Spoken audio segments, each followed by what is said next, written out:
were going through all the members we have at Synergy and trying to find some good stories to share with you, Luke's name jumped right to the top of the list. Luke's a very humble young man, and here's a guy who has been through 3 brain surgeries when he was a young child, starting at 2 years old. He had over 100 seizures a day.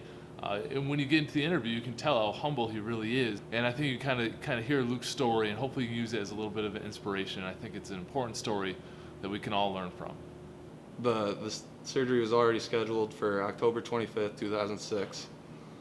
And I went in that morning. I was real excited. I wasn't nervous at all because I had already done this when I was 4. I mean, how hard could it be now? So, and it was on a brand new OR where they could slide you right into an MRI after they thought they got it. So I was in surgery for 12 and a half hours, and I woke up from surgery completely paralyzed on the entire right side of my body.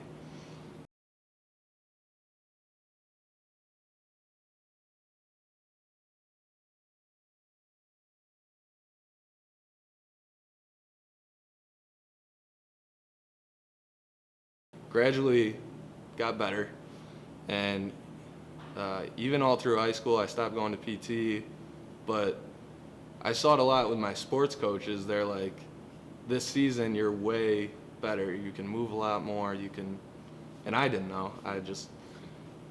So even now today I have in my lower right leg, I have minimal use and feeling of my ankle and toes. I can't really move my foot that well. It's something I have to deal with. It's not going away, it's not getting better, it's just there. So for me, it's not that, I mean, there are definitely times I get a little down and why me and stuff like that, but as long as I'm doing something to better my general physical health situation, then that's all that matters to me. I really got into powerlifting, and it's like all I focus on right now. Me and my buddies, we just hit the gym every day and go lift, and my leg definitely has had an effect on me because people will tell me, your form's off and like you should be able to squat more, and it's hard because, and then I go into my whole story and they're like, oh, well, I don't know. And nobody does know. A little over 2 years after my last surgery, I was 15. I ran my first half marathon down in Disney, and we fundraised lots of money, and I went down there and ran that, and I was like, all right, that was cool, but like I'm taking a break from it. I don't know if I want to do this again. This year, I signed up for the Goofy, which is a half marathon on Saturday and a full marathon on Sunday. Yeah, and that was probably the hardest thing I've ever done, besides go through all the surgeries and the rehab and stuff. But and I was in a lot of pain that second day for sure, and but it just proved to me that if you set your mind to it, you can really do anything. Anything's possible. And Joe really helped me a lot because it was tough, because nobody, when I try and explain my story and how and what I can do physically, people don't always get it right away until they see what I can and cannot do.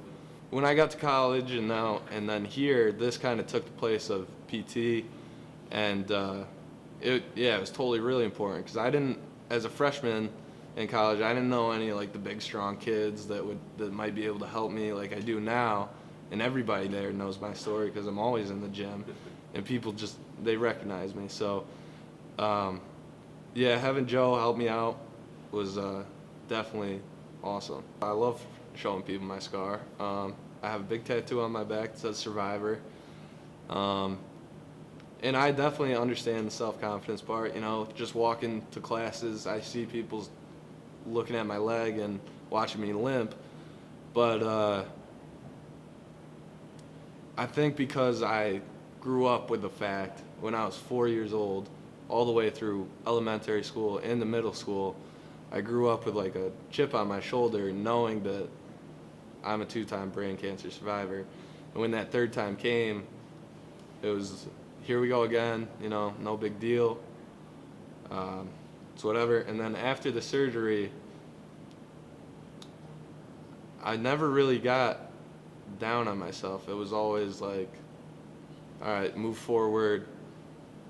It could be worse. You're going to get better. You're going to get stronger. And,